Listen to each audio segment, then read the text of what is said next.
What's happening, people? Michael Bublé, 2006, 2007. I got the MB shirt on. I remember this show for the rest of my life, and I'll tell you why.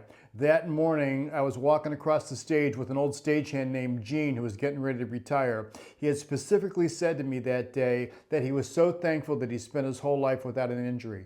We're loaded in Michael Bublé. It was MD Sound out of Nashville. And they had these very tall speaker cabinets. We're putting them on the fork two at a time.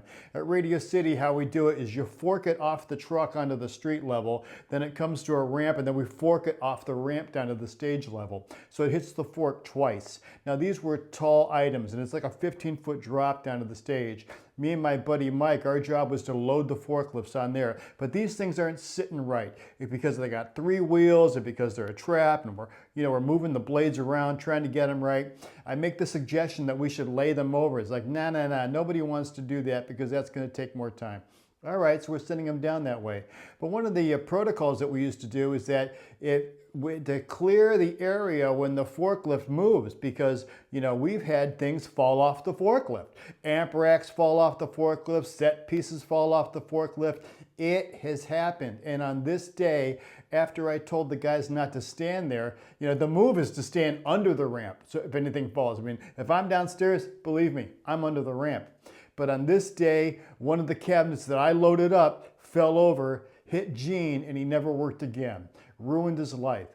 And, producers, promoters, stage managers, and everybody else in the industry that wants to tell you, the technician or the stagehand, how you got to hurry up. Like, this is the worst part of the industry, is that there's never enough time truly allotted for what if something goes wrong? What if we have to slow down? What if there's a safety issue? Again and again and again. And I speak from experience because I've left the gig 3 times in an ambulance in my lifetime. I was injured in 2013 with a head injury, and I had to spend the next 5 years of my life having to learn how to walk and talk all over again just before I came back to work, just in time for the pandemic, which was awesome.